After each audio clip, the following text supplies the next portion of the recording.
اعوذ باللہ من الشیطان الرجیم انما المؤمنون الذين اذا ذكر الله وجلت قلوبهم واذا تليت عليهم آياته زادتهم ايمانا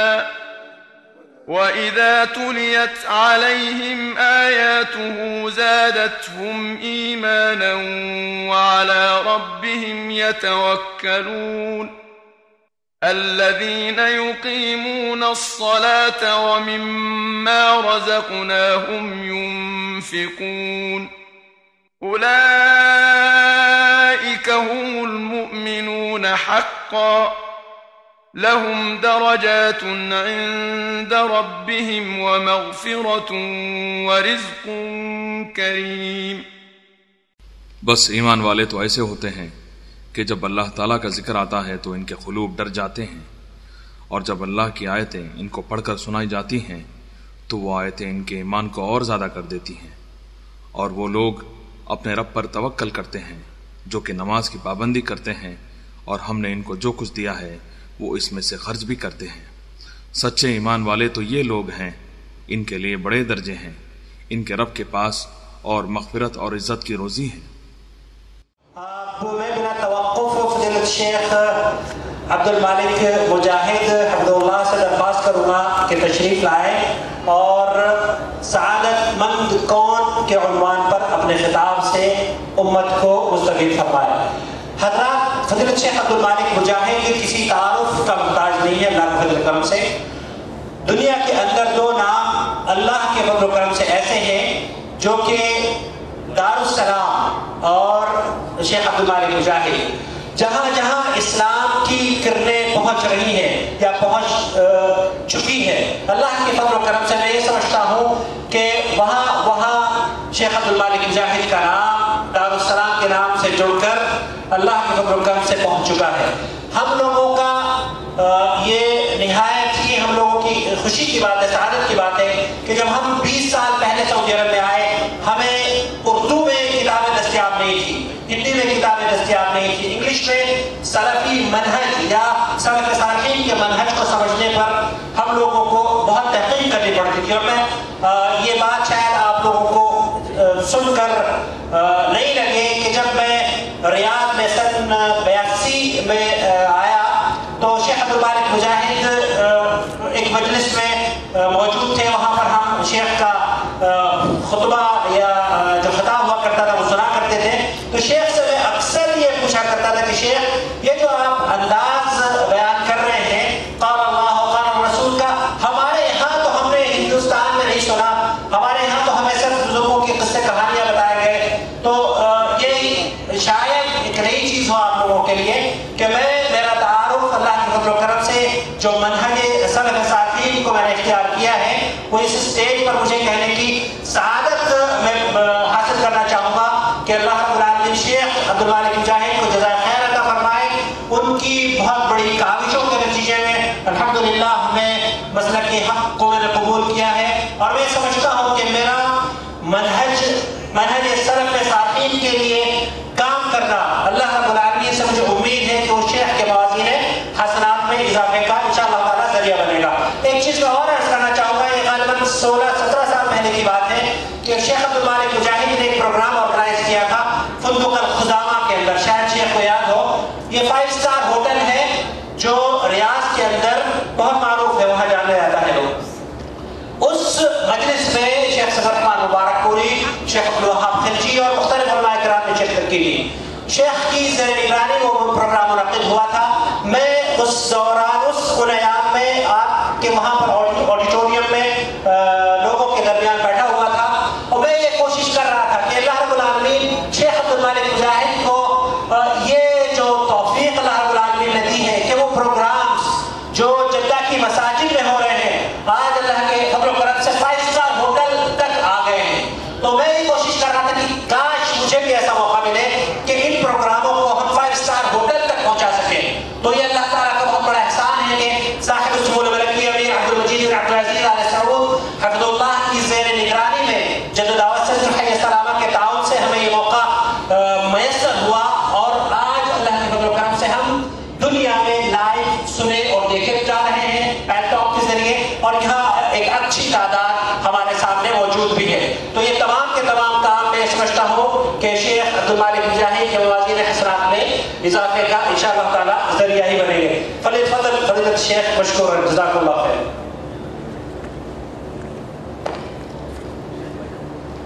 السلام علیکم ورحمۃ اللہ وبرکاتہ. میں نے السلام علیکم کہا ہے، سلام کیا میں نے کہا شاید اسپیکر جو ہے ابھی تیز نہیں ہوا.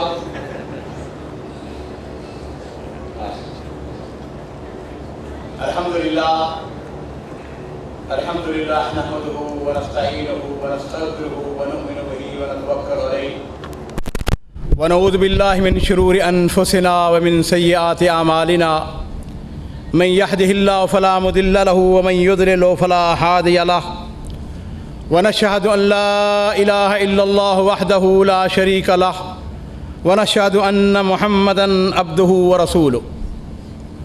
اللهم رب اشرح لي صدري ويسر لي أمري واحلل عقدة من لساني يفقهوا قولي.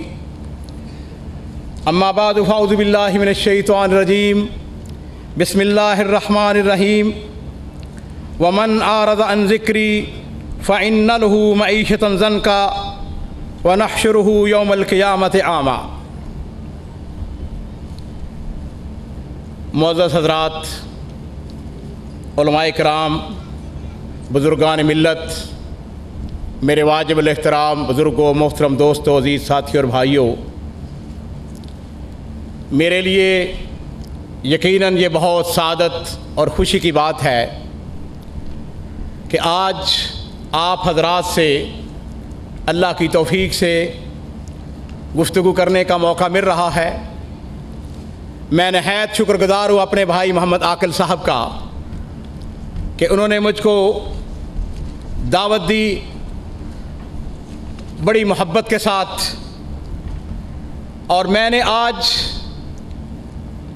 اپنے بھائی کے حکم کی تعمیل بھی کرنا ہے. ان کی محبت کے میں پس منظر کو بھی سمجھتا ہوں، پیش منظر کو بھی سمجھتا ہوں اور تہ منظر کو بھی سمجھتا ہوں. ابھی انہوں نے میرے بارے میں جن خیالات کا اظہار کیا ہے، بہرحال میں اللہ رب العزت سے دعا کرتا ہوں کہ اللہ رب العزت ہماری محبتوں کے اندر اور اضافہ فرمائے، اور میرے بارے میں جو گمان رکھتے ہیں یا آپ میں سے بہت سارے ساتھی جو گمان رکھتے ہیں، اللہ رب العزت مجھ کو توفیق عطا فرمائے کہ میں ان کو پورا کر سکوں. حضرات، آج کا موضوع جو میں نے منتخب کیا ہے وہ یہ ہے کہ سعادت مند کون ہے. سعادت مند، اس کا معنی مفہوم بڑا واضح ہے، بڑا آسان ہے. اس کا مطلب یہ ہے کہ خوش قسمت کون ہے، خوش بخت کون ہے. اور ہم میں سے ہر شخص یہ بات چاہتا ہے کہ وہ خوش قسمت بنے، وہ خوش نصیب ہو، اور ہر شخص جو ہے وہ چاہتا ہے کہ وہ سعادت مند بن جائے، وہ خوش نصیب بن جائے. میرے عزیزو، خوش قسمتی حاصل کرنا، خوش نصیب بننا، وہ قبیلہ ہو، وہ افراد ہوں، خاندان ہوں، قومیں ہوں، تمام کے تمام جو ہیں ان کی یہ خواہش ہوتی ہے کہ ہم کسی طریقے سے خوش نصیبی حاصل کر لیں، ہم سعادت مند بن جائیں.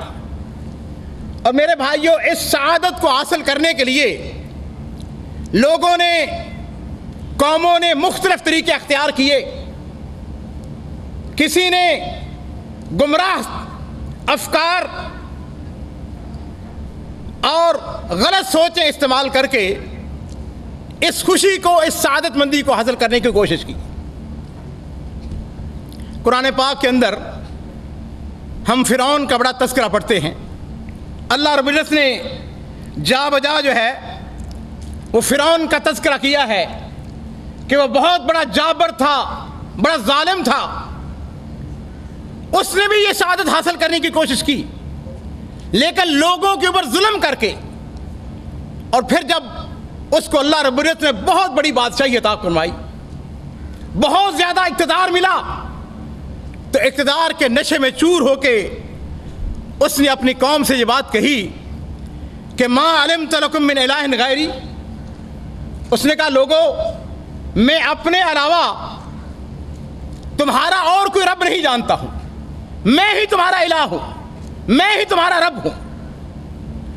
اور پھر میرے عزیزو اس کا جو انجام کار ہوا وہ یہ ہوا کہ فَأَخَذَهُ اللَّهُ نَكَالَ الْآخِرَةَ وَالْأُولَى، اللہ رب العزت نے اس کو پکڑا اور پھر اس کو آئندہ آنے والی نسلوں کے لیے باعث عبرت بنا دیا۔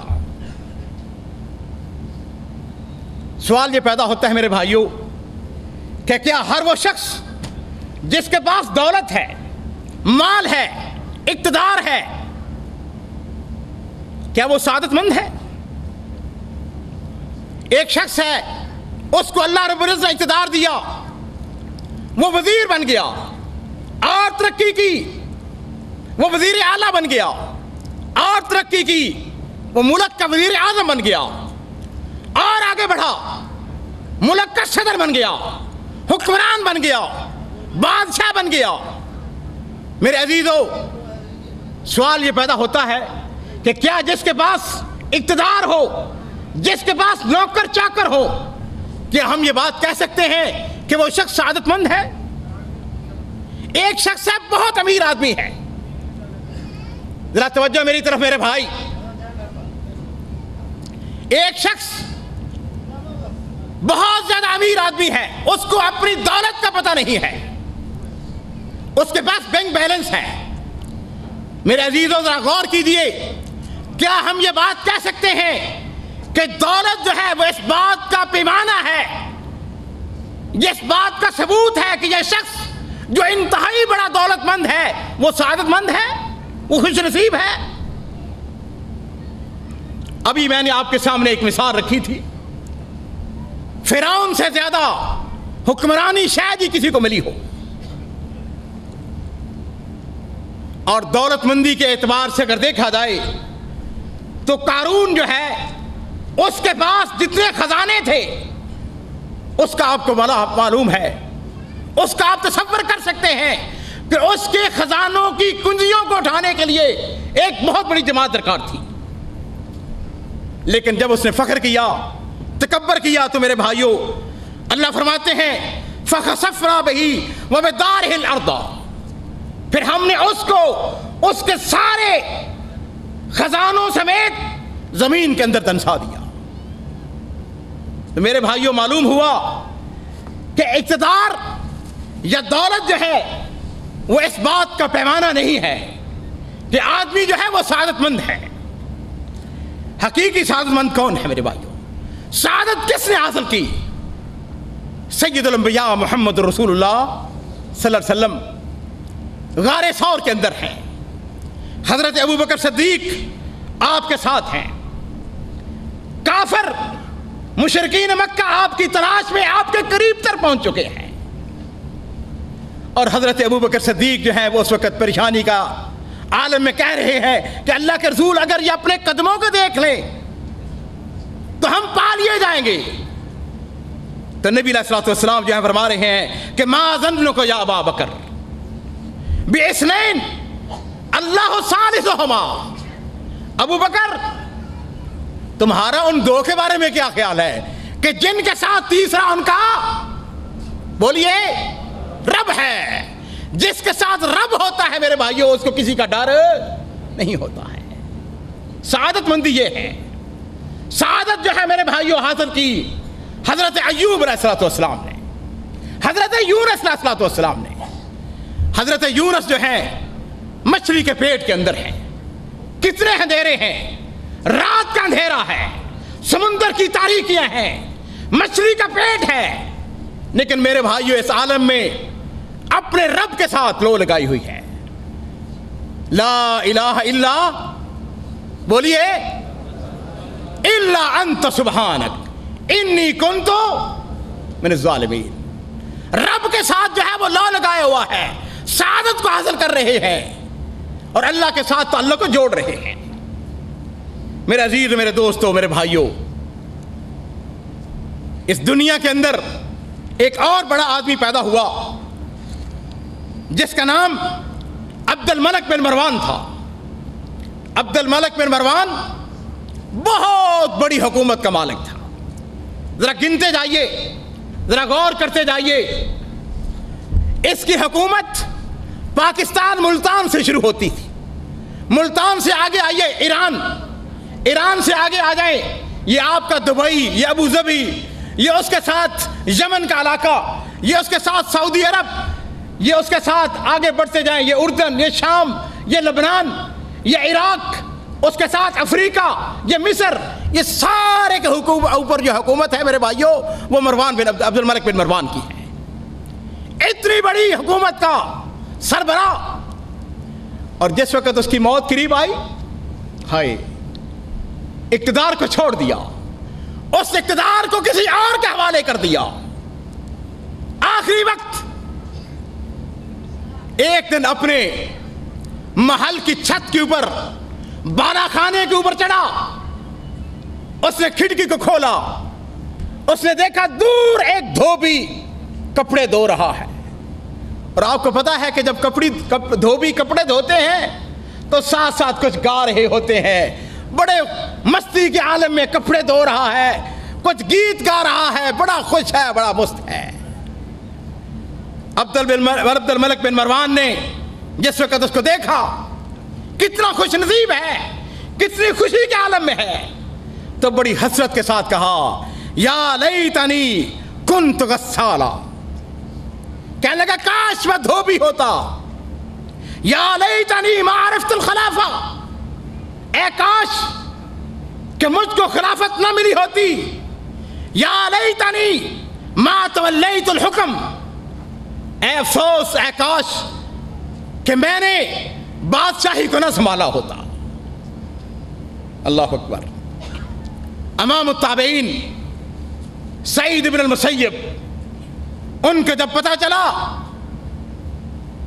کہ ولید عبد الملک جو ہے بن مروان نے یہ بات کہے ہیں، تو کہنے لگے، اس کے اوپر اپنی تعلیق چڑھائی، اس کے اوپر اپنا تبصرہ کیا، کہنے لگے الحمدللہ الذی جعلہم یفرون علینا فی سکرات الموت ولا نفر علیہم، کہنے لگے اس رب کا شکر ہے کہ جب ان بادشاہوں کو موت آتی ہے تو یہ ہماری طرف آتے ہیں، ہم ان کی طرف نہیں جاتے ہیں۔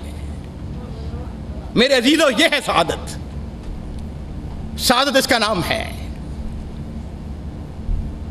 حضرت امام احمد بن حنبل، امام اہل سنت والجماعہ، علم کا، عمل کا پہاڑ ہے۔ میرے بھائیوں، ان کے دور کے اندر ایک بہت بڑا فتنہ اٹھا جس کو خلق قرآن کا فتنہ کہا جاتا ہے۔ خلیفہ نے یہ بات کہی، اس نے کہا قرآن رب کی مخلوق ہے۔ بہت سارے مولویوں نے، کچھ نے ڈرتے ہوئے، کچھ نے مصلحت کے تحت، کچھ نے بادشاہ کو راضی کرنے کے لیے، خلیفہ وقت کو راضی کرنے کے لیے فتویٰ دے دیا، کہا کہ ٹھیک ہے کہ قرآن جو ہے وہ رب کی مخلوق ہے۔ امام صاحب سے پوچھا گیا، امام آپ کیا فتویٰ دیتے ہیں؟ کہا میرا فتویٰ یہ ہے کہ قرآن رب کی مخلوق بولیے نہیں ہے۔ قرآن کیا ہے؟ قرآن رب کا کلام ہے، یہ کلام اللہ ہے، یہ رب نے نازل کیا ہے۔ 3-4 خلیفے امام احمد بن حنبل رحمہ اللہ نے گزارے ہیں۔ ہارون رشید کا بیٹا مامون جو ہے، اس کے دور کے اندر یہ فتنہ شروع ہوتا ہے، اور مامون اتنا سخت تھا کہ امام صاحب کو بتایا گیا کہ اگر آپ کی ملاقات اس کے ساتھ ہو گئی یہ آپ کو قتل کروا دے گا۔ مامون نے وارنٹ جاری کیے، کہا جاؤ امام احمد بن حنبل کو لے کے آؤ، ان کے ساتھ ملاقات کرنا چاہتا ہوں۔ امام صاحب جو ہے انہوں نے دعا کی، اللہم لا تجمع بینی و بینہ، اللہ میری اس کے ساتھ ملاقات نہ ہو۔ ابھی ان کو گرفتار کر کے بغداد کی طرف لایا جا رہا ہے تو پتا چلا مامون کا انتقال ہو گیا ہے۔ اس کے بعد معتصم کی باری آتی ہے۔ ہائے، معتصم جو ہے یہ اپنے پیش رو سے بھی زیادہ سخت ہے۔ جیسے اس نے خلافت سنبھالی، اس نے کہا جاؤ امام احمد بن حنبل کو بلا کے لاؤ، ان کا میرے سامنے پیش کیا جائے۔ میرے عزیزوں، میرے دوستوں، تاریخ کے اوراق پڑھ کے دیکھیں، امام احمد بن حنبل جو ہے ان کو جس وقت معتصم کے سامنے پیش کیا جاتا ہے 3 دن تک مناظرہ ہوتا ہے۔ خلیفہ نے کہا میری بات مان جاؤ۔ اس نے اپنے حواریوں کو بلایا، احمد بن داؤد قاضی، بشر المریسی، یہ معتزلہ کے جو بڑے بڑے علماء تھے، انہوں نے 3 دن تک بحث ہوتی رہی، مناظرہ ہوتا رہا۔ امام اہل سنت والجماعت میرے بھائیوں ایک ہی بات ان سے کہتے ہیں آتونی شیئا من کتاب اللہ او سنت رسول ہی حتی اقول بہ۔ کہتے ہیں بحث کرنے کی کیا ضرورت ہے، مناظرے کی کیا ضرورت ہے؟ ایسا کرو کہ اپنے دلیل کے اندر رب کا قرآن پیش کر دو یا نبی علیہ الصلوۃ والسلام کی حدیث پیش کر دو، میں اپنی بات کو ماننے رجوع کرنے کے لیے تیار ہوں۔ خلیفہ نے کہا آپ کے پاس دلیل کیا ہے؟ کہنے لگے میرے پاس رب کے قرآن کی دلیل ہے کہ رب نے کہا الرحمن علم القرآن۔ رب نے یہ نہیں کہا کہ الرحمن خلق القرآن۔ کہا اور دلیل کیا ہے؟ کہنے لگے رب نے کہا ہے کہ یاسین والقرآن الحکیم۔ اللہ رب نے یہ نہیں کہا کہ یاسین والقرآن المخلوق۔ اگر قرآن جو ہے رب کا مخلوق ہوتا تو اللہ رب العزت جو ہے قرآن پاک کے اندر اس کا ذکر کر دیتے۔ میرے دوستو، میرے بھائیوں، علماء نے جب مناظرہ کیا تو انہوں نے ایک بڑی زبردست بات کہی، اور میں یہ سمجھتا ہوں ہمارے محترم دوست، ہمارے بھائیوں نے یہ جو اتنا بڑا اہتمام کیا ہے، اور ہمارے مولانا منیر قمر صاحب جو بات فرما رہے تھے، انہی کی بات کی تائید کے اندر امام احمد بن حنبل کے اس قول کو نقل کر کے لے جائیے، نوٹ کر لیجئے۔ کہنے لگے علماء کو مخاطب ہو کے کہنے لگے بھائی تم نے بھی علم سیکھا ہے، میں نے بھی علم پڑھا ہے، ایسا ہے اس علم کے اندر میں نے ایسی کوئی بات نہیں پائی ہے جس کا بات ذکر تم کرتے ہو۔ میں نے قرآن کو رب کی مخلوق نہیں پایا ہے۔ ایسا ہے آتونی شیئا من کتاب اللہ و سنت رسول ہی، کتاب و سنت سے دلیل دے دو، تم سچے ہو، میں اپنی بات سے رجوع کرنے کے لیے تیار ہوں۔ میرے عزیز و میرے دوستو، پھر دیکھیے کہ جس وقت خلیفہ کے پاس، ان مولویوں کے پاس کوئی چارہ نہیں چلا ہے، تو وہی جو بات ہوتی ہے کہ پھر جیل میں دے دو، پھر کوڑے مار لو۔ پھر اہل حق جو ہیں پھر وہ سعادت حاصل کرتے ہیں اس طریقے سے۔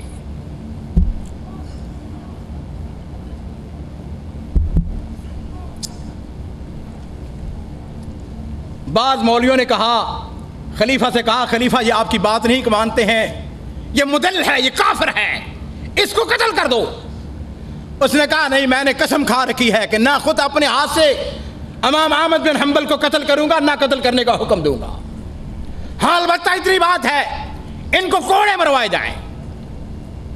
جلادوں کو حکم دیا گیا، جلاد آئے۔ جب جلاد سامنے آئے، ایک جلاد کو دیکھا، کہا کتنے کوڑوں کے اندر ایک آدمی مر جاتا ہے، بڑا پروفیشنل، بڑا طاقتور۔ اس نے کہا 10 کوڑے اگر کوئی میرے کھا لے تو وہ مر جاتا ہے۔ تاریخ ہم کو بتاتی ہے اس نے ایک کا انتخاب کیا، ایک چھوڑا، کہا نہیں اور طاقتور لے کے آؤ۔ امام صاحب کے جسم سے لباس کو اتار دیا گیا، ان کے ہاتھوں کے اندر رسیاں باندھ دی گئی، مشکیں کس کے ان کو پہلا کوڑا مارا گیا تو کہا بسم اللہ، دوسرا کوڑا مارا گیا، کہنے لگے لا حول ولا قوت الا باللہ، تیسرا کوڑا مارا، کہا القرآن کلام اللہ غیر مخلوق،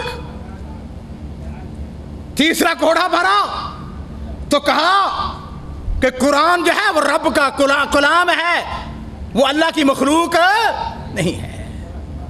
چوتھا کوڑا مارا گیا، کہنے لگے کل لن یصیبنا الا ما کتب اللہ لنا، کہا یہ جو تکلیف ہم کو پہنچی ہے یہ میرے رب نے میرے مقدر میں کر دی ہوئی تھی۔ میرے بھائیوں سعادت حاصل کر رہے ہیں، اور پھر خلیفہ آگے بڑھتا ہے، اس نے ان سے کہا ایک کلمہ ہی ہے نا، ایک لفظ ہی ہے، ایک اپنی زبان سے یہ کلمہ کہہ دو، اپنے ہاتھ سے یہ تمہاری بیڑیاں، یہ جو تم کو رسیاں باندھی ہیں ان کو میں خود اپنے ہاتھوں سے کھولوں گا، وہ آتیک اور دنیا جہان کے خزانے جو ہے وہ احمد تیرے قدموں کے اندر ڈال دوں گا۔ لیکن میرے بھائیوں سعادت اس کا نام ہے، خوش نصیبی اس کا نام ہے۔ ایک درباری ملا آگے بڑھا، اس نے آپ کے امام صاحب کو سمجھانا چاہا، کہا امام اللہ کہتا ہے وَلَا تَقْتُلُوا أَنفُسَكُمْ، اپنی جانوں کو ہلاکت میں مت ڈالو، کیوں اپنے آپ کو برباد کرتے ہو؟ اتنی مار؟ مورخین نے میرے بھائیوں لکھا، سیرت نگاروں نے لکھا، امام صاحب کو اتنا مارا گیا، اتنا مارا گیا، کہتے ہیں کہ اگر اونٹ کو بھی اتنا مارا جاتا وہ بھی مر جاتا۔ استقامت کا پہاڑ ہے نا، ہائے۔ اور میرے دوستو سعادت اس کو کہتے ہیں، اپنی حق بات کے اوپر جمے ہوئے ہیں، حق بات جس کو سمجھا ہے پھر اس کے اوپر کوئی مداخلت نہیں ہے۔ اس درباری ملا سے کہنے لگے ایسا کرو ذرا دروازہ کھول کے باہر دیکھو۔ میں نے جو تاریخ کا میرے بھائیوں مطالعہ کیا ہے، مجھے لگتا ہے کہ یہ آزمائش کے دور جو ہے یہ ایک مدت تک چلتے رہے، کئی موقع ایسے آئے، کہا جا کے دروازہ کھولو، دروازے کو کھولا۔ تاریخ ہم کو بتاتی ہے بے شمار لوگ انہوں نے اپنے ہاتھوں کے اندر کاغذ قلم اور دوات لے کے کھڑے ہوئے ہیں۔ اس مولوی نے جا کے پوچھا تم کیوں یہاں پہ کھڑے ہو، کیا کر رہے ہو؟ کہنے لگے ہم کو معلوم ہے کہ آج احمد بن حنبل کو معتصم کے سامنے پیش کیا گیا ہے، ننظر ما یجیب بہ احمد فنکتبہ، ہم اس بات کے منتظر ہیں امام فتویٰ کیا دیتے ہیں تاکہ ہم لوگوں کو بتائیں احمد بن حنبل نے یہ فتویٰ دیا ہے۔ اللہ اکبر۔ وہ مولوی واپس آیا، اس نے آ کے امام صاحب سے کہا امام صاحب میں نے دروازے کے باہر یہ منظر دیکھا ہے، اور میرے عزیز و سعادت اس کا نام ہے۔ کہنے لگے انا اذل هؤلاء كلهم اقتل نفسی ولا اذلهم، کہنے لگے رب کی قسم اپنی جان جو ہے اس کے دے دوں گا لیکن ان تمام لوگوں کو کبھی گمراہ نہیں ہونے دوں گا۔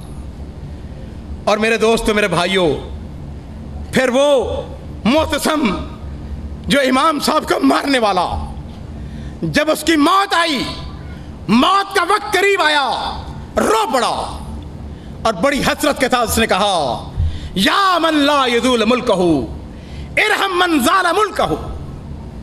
اس نے کہا اپنے رب کی طرف، کہا رب تیری بادشاہی کو کبھی زوال نہیں ہے، تیری بادشاہی ہمیشہ کے لیے، ارحم من زال ملکہ، اس کے اوپر رحم کرو جس کی بادشاہی جو ہے وہ ختم ہو رہی ہے۔ اور پھر اس نے یہ بات کہی لو علمت انی اموت شابا ما فعلت الذی فعلت من الذنوب، اس نے کہا کاش میں جوانی کے عالم میں مر رہا ہوں، اگر مجھ کو پتا ہوتا کہ عین جوانی کے عالم میں میری موت واقع ہو جانی ہے تو میں ان گناہوں کا مرتکب نہ ہوتا جو میں نے گناہ کیے ہیں۔ میرے عزیزوں میرے دوستو ہم کو لوگ بڑے دھوکے دیتے ہیں، لوگ کہتے ہیں فلاں کو دیکھو، فلاں گویے کو دیکھو، فلاں بڑا معروف آدمی ہے، اس کے حالات دیکھو۔ رب کی قسم کھا کے کہتا ہوں ان کے قریب ہو کے دیکھیں، ان ملوک کے پاس جا کے دیکھیں۔ ہائے ہائے ہائے ہائے۔ ابراہیم ادم نے ایک دفعہ بات کہی تھی، انہوں نے کہا تھا کہ واللہ الذی لا الہ الا ہوا ان فی عیش لو عالمہ بالملوک لجادلونا علیہ بالسیوف۔ انہوں نے کہا تھا رب کی قسم اگر ان بادشاہوں کو پتا چل جائے کہ ہم کس عیش و عشرت کے اندر ہیں، کس مزے کے اندر ہیں، تو پھر کیا ہو جو بادشاہ ہے وہ ہم سے جھگڑا کرے، تلواروں کے بلبوتے پر ہم سے یہ خوشیاں چھیننے کی کوشش کریں۔ میرے عزیزوں، میرے دوستو، سعادت جو ہے وہ اس کا نام ہے کہ اللہ کے ساتھ ہمارا تعلق کتنا ہے، اللہ کے ساتھ ہم رجوع کتنا کرتے ہیں۔ اور میرے بھائیوں، میرے عزیزوں، قرآن و حدیث کے اندر سعادت مندی جو ہے وہ اس کا نام ہے ایمان ہو، امر صالح ہو، نیکی عمل ہو، نیک ہو، کتاب و سنت کے مطابق ہو۔ ایک شخص ہے وہ شیش محل کے اندر ہے، بڑے بڑے محلات کے اندر ہے، لیکن میرے بھائیوں اس کے پاس ایمان نہیں ہے۔ اللہ نے اس کا کیا فرمایا؟ اس کے بارے میں فرمایا کہ وَمَنْ أَعْرَضَ عَنْ ذِكْرِي فَإِنَّ لَهُ مَعِيشَةً ضَنْكًا، فرمایا کہ جو میرے قرآن سے، اسلام سے منہ موڑے گا، اللہ کے ذکر سے اعراض کرے گا، فَإِنَّ لَهُ مَعِيشَةً ضَنْكًا، اللہ فرماتے ہیں کہ ہم اس کی معیشت کو، اس کی زندگی کو تنگ کر دیں گے۔ وَنَحْشُرُهُ يَوْمَ الْقِيَامَةِ أَعْمَىٰ، قیامت والے دن اس کو اندھا کر کے اٹھایا جائے گا۔ امام احمد بن حنبل میرے بھائیوں 60,000 فتویٰ دیا ہے اپنی زندگی کے اندر۔ سیرت نگاروں نے لکھا کہ 60,000 فتویٰ، اور میرے بھائیوں 60,000 فتویٰ جو ہے اس کی دلیل جو ہے وہ سب کی سب جو ہے وہ قرآن و سنت کے اوپر ہے۔ کوئی ایک مسئلہ بھی ایسا نہیں ہے جس کی دلیل جو ہے وہ کتاب و سنت کے علاوہ ہو۔ اور اتنے رحیم، اتنے کریم، اپنے دشمنوں سے کہا کرتے تھے میرے دشمنوں بیننا و بینکم یوم الجنائز، اگر تم نے دیکھنا ہے کہ ہم عوام کے اندر کتنے مقبول ہیں، لوگ ہم کو کتنا اچھا سمجھتے ہیں، تو پھر ہمارا تمہارا مقابلہ جو ہے وہ ہمارے جنازے کے دن ہوگا۔ بیننا و بینکم یوم الجنائز، ہمارا جب جنازہ اٹھایا جائے گا تو تم کو پتا چلے گا کہ ہم عوام کے ہاں کتنے مقبول تھے۔ اور میرے بھائیوں تاریخ ہم کو بتاتی ہے امام احمد بن حنبل کا جب جنازہ اٹھایا گیا پورا بغداد جو ہے وہ بند ہو گیا، کم و بیش 13 لاکھ آدمی جو ہے وہ امام صاحب کے جنازے کے اندر شامل ہوئے۔ آخری وقت آیا، امام صاحب جو ہے اپنے رب کے ساتھ مناجات کر رہے ہیں، کہتے ہیں اللہم اعف عمن ظلمنی، اللہ جس نے میرے اوپر ظلم کیا ہے اس کو معاف کر دینا۔ اللہم اعف عمن شتمنی، اللہ جس نے مجھ کو گالیاں دی ہیں اللہ اس کو بھی معاف کر دینا۔ اللہم سامع من ضربنی، اللہ جس نے مجھ کو کوڑے مارے اس کو بھی معاف کر دینا۔ اللہم سامع من سجننی، اللہ جس نے مجھ کو قید میں ڈالا، جس نے جیل میں ڈالا، اللہ میں اس کو بھی معاف کرتا ہوں۔ الا صاحب بدعہ، لیکن اللہ جو بدعتی ہے اس کو معاف کرنا۔ میرے عزیزوں، علماء کرام بیٹھے ہوئے ہیں، بڑی بڑی یہ گزشتہ 4-5 ہفتوں سے یہ پروگرام چل رہا ہے۔ بدعت کے بارے میں اتنی بات جان لیجئے، بدعتی جو ہے وہ ایک گناہگار آدمی سے کئی زیادہ خطرناک ہوتا ہے۔ اس کا سبب یہ ہے، اس کا سبب میرے بھائیوں یہ ہے کہ بدعتی جو بدعت کرتا ہے وہ اس کو نیکی سمجھ کے کرتا ہے، وہ اس کو حصول ثواب کا ذریعہ سمجھتا ہے۔ ایک آدمی گناہگار ہے، وہ چور ہے، وہ ڈاکو ہے، وہ زانی ہے، وہ شرابی ہے، اس کو معلوم ہے کہ میں یہ گناہ کا کام کر رہا ہوں، غلط کام کر رہا ہوں، اور اس کا ضمیر اس کو ہمیشہ کچوکے لگاتا رہتا ہے، کہتا ہے تو کیا کر رہا ہے، کون سے راستے پہ جا رہا ہے۔ لیکن جو بدعتی ہے اس کے بارے میں اس کو یہ ہوتا ہے کہ میں تو بڑا نیکی کا کام کر رہا ہوں، میں تو بڑا خیر کا کام کر رہا ہوں۔ جس طرح ہمارے بھائی مولانا منیر قمر صاحب ہمیں بتا رہے تھے کہ یہ رجب کے مہینے کے اندر کونڈے، یہ 10 کہانیاں نہ جانے کتنی کتنی بدعات بنی ہوئی ہے۔ تو امام صاحب جو ہے وہ فرما رہے ہیں الا صاحب بدعہ، اللہ جو صاحب بدعت ہے, جو بدعت کو رواج دینے والا ہے, میں اس کے بارے میں یہ دعا نہیں کرتا کہ تو اس کو معاف کر. میرے عزیزوں, میرے دوستوں, سعادت مندی انہوں نے حاصل کی جنہوں نے قرآن کو پڑھا, جنہوں نے اسلام کو پھیلایا. وہ جیل میں گئے تو بھی خوش ہیں. امام ابن تیمیہ رحمہ اللہ, اس کا نام آپ سب نے سنا ہوگا. بہت بڑی شخصیت تھے, بہت بڑی شخصیت تھے. چمکھی لڑائی لڑنے والا, ہر باطل گروہ کے ساتھ لڑنے والا ابن تیمیہ. جیل کے اندر میں نے وہ دمشق کے اندر وہ قلعہ دیکھا ہوا ہے جس کے اندر امام صاحب کو جیل کے اندر رکھا گیا. ایک دفعہ نکالا, پھر ڈالا, پھر جیل میں ڈال. اور میرے بھائیو, جیل کے اندر ان کی حالت کیا ہے؟ لوگوں کے خطوں کے جواب دے رہے ہیں, فتاوے لکھ رہے ہیں, کتابیں لکھ رہے ہیں, لوگوں کے ساتھ شعر و شاعری اپنے پیغام بجوا رہے ہیں. جب ان کے اوپر بڑا ضبط کیا, لوگوں نے بہت زیادہ مجبور کیا, تو انہوں نے پھر اپنے دشمنوں کو للکارا اور ایک بات کہی. کہنے لگے ما یصنع اعدائی بی, کہنے لگے میرے دشمنوں اور میرے ساتھ حسد کرنے والوں, میرے ساتھ مقابلے کرنے والوں, میرا تم کیا بگاڑ سکتے ہو؟ کہنے لگے ان جنتی و بستانی فی صدری, کہنے لگے میرا جنت, میرا باغ جو ہے وہ تو میرے سینے کے اندر ہے, میں تو خوشیوں کے اندر ہوں. ان صرت فہی مایا, یہ میری خوشیاں, یہ میری سعادت مندی, یہ میری خوش نصیبی جو ہے, یہ ہمیشہ ہمیشہ میرے ساتھ رہتی ہے. کہتے ہیں ان قتلی شہادہ, اگر حکومت مجھ کو قتل کر دے گی میں شہادت پا جاؤں گا, میری سعادت ہی سعادت ہے. ان قتلی شہادہ, اگر مجھ کو قتل کر دو گے تو میں شہید ہو جاؤں گا. وَإِخْرَاجِي مِنْ بَلَدِ سِيَاحَةٍ, اور اگر مجھ کو میرے ملک سے جلا وطن کر دو گے تو یہ میرے لیے سیر و سیاحت ہو جائے گی. اور فرماتے ہیں وَالسِّجْنِ خَلْوَةً, اور اگر مجھ کو جیل میں ڈال دیا جائے, فرمان لگے یہ میرے لیے خلوت بن جائے گی, میری جنت میرے ساتھ ہے.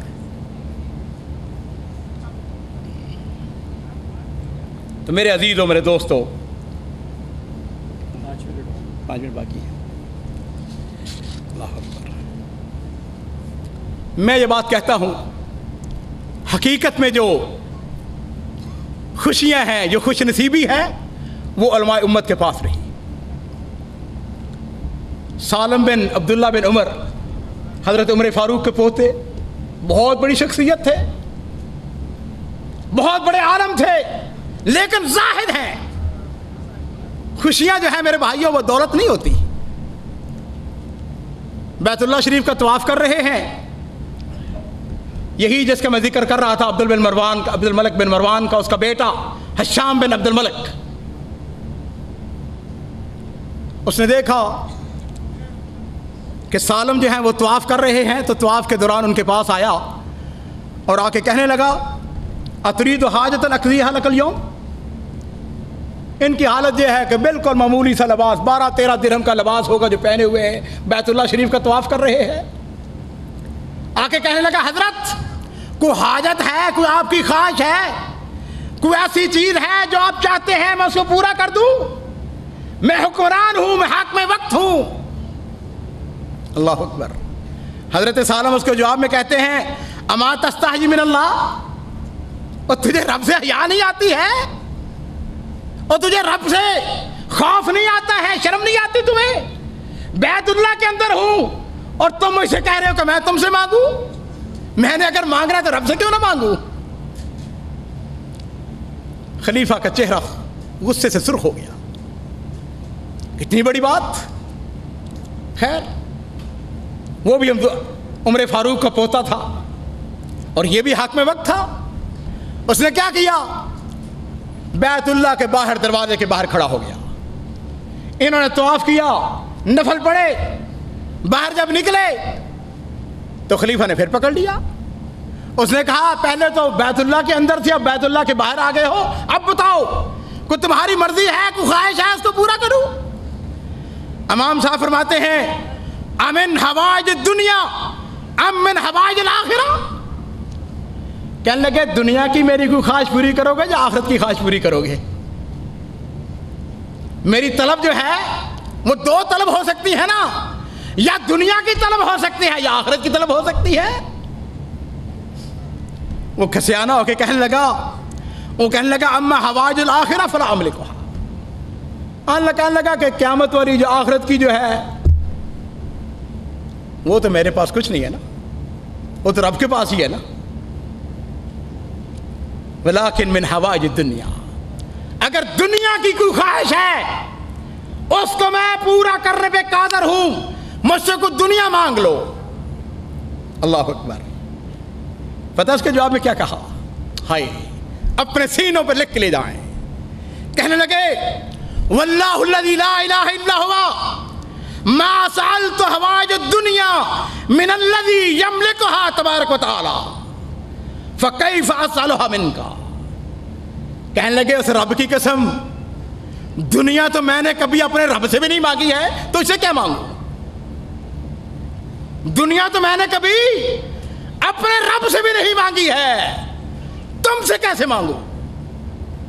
میرے عزیزو، یہ ہے سعادت مندی، یہ ہے خوش نصیبی۔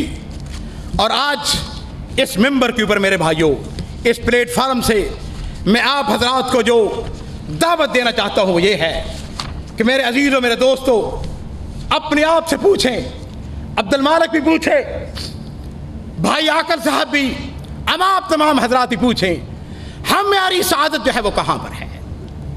ہمارا اپنے رب کے ساتھ کتنا تعلق ہے؟ میرے ایک دوست نے ایک دفعہ مجھے بہت اچھا سوال کیا، میں اس کو اکثر دہراتا رہتا ہوں۔ اس نے مجھ سے پوچھا کیا حال ہے؟ میں نے کہا بہت اچھا ہے۔ اس نے کہا اچھا یہ بتاؤ تمہارا اپنے رب کے ساتھ تعلق کیسا ہے؟ عزیزوں، کبھی سوچا آپ نے، کبھی آپ نے آپ سے پوچھے ہمارا اپنے رب کے ساتھ کیسا تعلق ہے؟ یہ بجلی کی کنیکشن ہے نا، یہ تار ہے، اس کو اگر کاٹ دیا جائے، اس وائر کو اگر دو حصوں میں تقسیم کر دیا جائے تو بجلی جو ہے وہ کٹ جائے گی، تار منقطع ہو جائے گی۔ اگر میرے بھائیوں اپنے رب کے ساتھ اگر خدا نہ خواستہ ہماری تار کٹ جائے، اگر نماز نہ پڑھی ہو تار کٹ جاتی ہے، اگر رب کی نافرمانی کی ہو، شرک کیا ہو، بدعت کیا ہو، غلط کام کیا ہو، میرے بھائیوں یہ رب کے ساتھ کنیکشن جو ہے کٹ جاتا ہے۔ نیک کام کرو گے یہ کنیکشن جو ہے اور مضبوط ہو جاتا ہے۔ یہی سعادت ہے۔ اللہ رب العزت سے دعا کرتے ہیں کہ اللہ رب العزت جو ہے اس سعادت کو ہمیں حاصل کرنے کی توفیق عطا فرمائے اور ہمیں صحیح معنی میں خوش نصیب بنائے۔ وآخر دعوانا الحمدللہ رب العالمین۔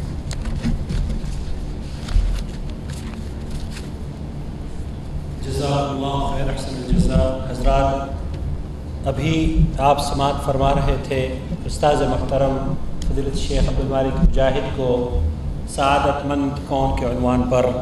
اللہ رب العالمین ہمارا جو تعلق ہے وہ اللہ رب العالمین کے ساتھ قائم اور دائم رہے، جڑا رہے، اور ہمیں ان لوگوں میں سے بنائے جو کہ اپنے اس کمیونیکیشن، جو ہماری کمیونیکیشن اللہ رب العالمین سے جو سلسلہ ہے وہ کسی طرح کا گیپ کا شکار نہ ہو، کسی طرح کا خلل اس میں واقع نہ ہوئے۔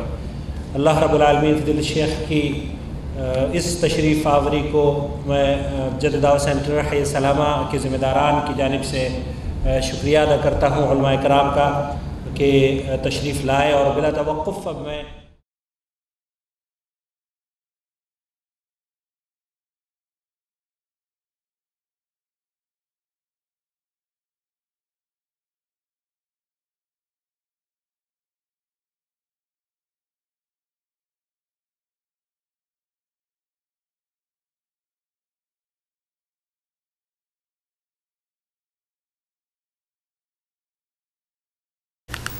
دنیا کے اے مسافر منزل تیری قبر ہے، دنیا کے اے مسافر منزل تیری قبر ہے، طے کر رہا ہے جو تو 2 دن کا یہ سفر ہے، طے کر رہا ہے جو تو 2 دن کا یہ سفر ہے۔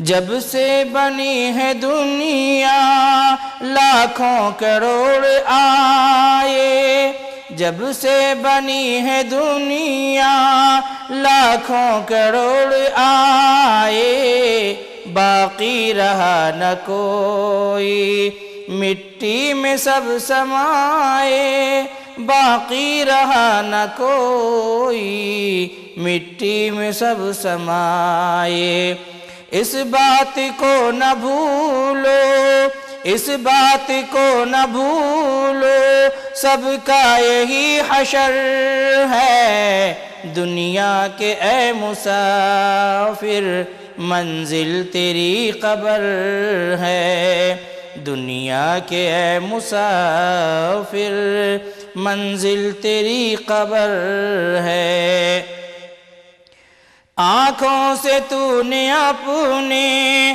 کتنے جنازے دیکھے آنکھوں سے تو نے اپنے کتنے جنازے دیکھے ہاتھوں سے تو نے اپنے دفنائے کتنے مردے انجام سے تو اپنے انجام سے تو اپنے کیوں اتنا بے خبر ہے دنیا کے اے مسافر منزل تیری قبر ہے دنیا کے اے مسافر منزل تیری قبر ہے یہ اونچی اونچی بلڈنگ کچھ کام کے نہیں ہے یہ اونچی اونچی بلڈنگ کچھ کام کی نہیں ہے یہ عالی شان بلڈنگ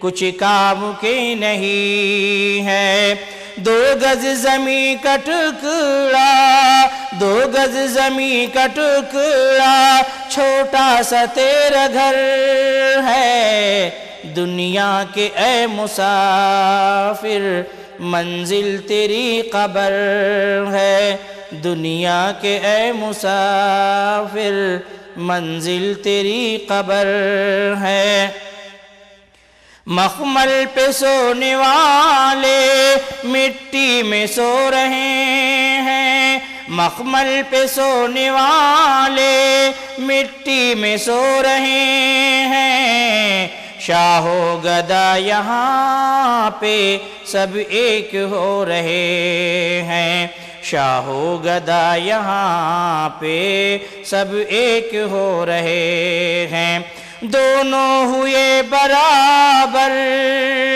دونوں ہوئے برابر یہ موت کا اثر ہے دنیا کے اے مسافر منزل تیری قبر ہے دنیا کے اے مسافر منزل تیری قبر ہے مٹی کے پتلے تجھ کو مٹی میں ہے سمانا مٹی کے پتلے تجھ کو مٹی میں ہے سمانا ایک دن یہاں تو آیا ایک دن یہاں سے جانا رہنا نہیں جہاں میں رہنا نہیں جہاں میں جاری تیرا سفر ہے دنیا کے اے مسافر منزل تیری قبر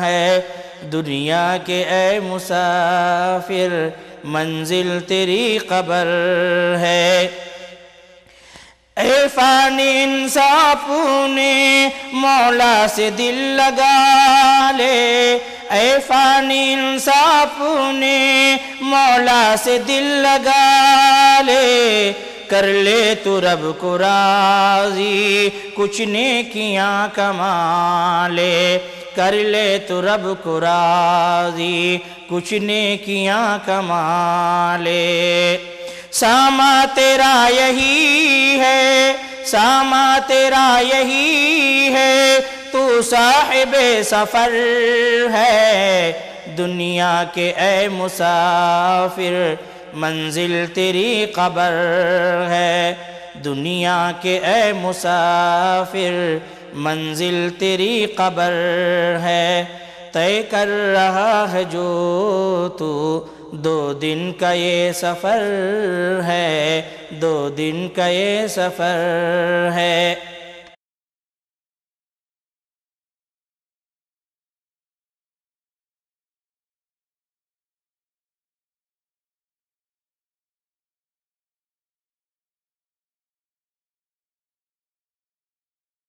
جئنا لنشر الخير، جئنا لنشر الخير، جئنا لنشر الخير، جئنا لنشر الخير، جئنا لنشر الخير فانصرنا يا مولانا، لا نبتغي الدنيا فقد هجرنا دنيانا. جئنا لنشر الخير فانصرنا يا مولانا، لا نبتغي الدنيا فقد هجرنا دنيانا. لبيك ربي روحي وقلبي، لبيك ربي روحي وقلبي، عدنا نلبي. جئنا لنبني اليوم بالإيمان بنيانا، جئنا لنبني اليوم بالإيمان بنيانا. جمعنا سار ولن يثنيه من يبتغي الشر يؤجج الفتن، جمعنا سار ولن يثنيه من يبتغي الشر يؤجج الفتن. يا من تمادوا للشر قادوا، يا من تمادوا للشر قادوا، لا لن تسودوا. ذا ركب إخواني يجتاح طغيانا، ذا ركب إخواني يجتاح طغيانا. جئنا لنشر الخير فانصرنا يا مولانا، لا نبتغي الدنيا فقد هجرنا دنيانا. جئنا لنشر الخير فانصرنا يا مولانا، لا نبتغي الدنيا فقد هجرنا دنيانا. لبيك ربي روحي وقلبي، لبيك ربي روحي وقلبي، عدنا نلبي. سرنا لنبني اليوم بالإيمان بنيانا، سرنا لنبني اليوم بالإيمان بنيانا. فارتضوا عيشا ذليلا ووهن، إنهم من حكموا الدنيا زمن. فارتضوا عيشا ذليلا ووهن، إنهم من حكموا الدنيا زمن. نجم تعالى كانوا الرجالا، نجم تعالى كانوا الرجالا، ردوا الضلالا. لم يرهبوا الخصم ولو كان شيطانا، لم يرهبوا الخصم ولو كان شيطانا. جئنا لنشر الخير فانصرنا يا مولانا، لا نبتغي الدنيا فقد هجرنا دنيانا. جئنا لنشر الخير فانصرنا يا مولانا، لا نبتغي الدنيا فقد هجرنا دنيانا. لبيك ربي روحي وقلبي، لبيك ربي روحي وقلبي، عدنا نلبي. سرنا لنبني اليوم بالإيمان بنيانا، سرنا لنبني اليوم بالإيمان بنيانا. سرنا سرنا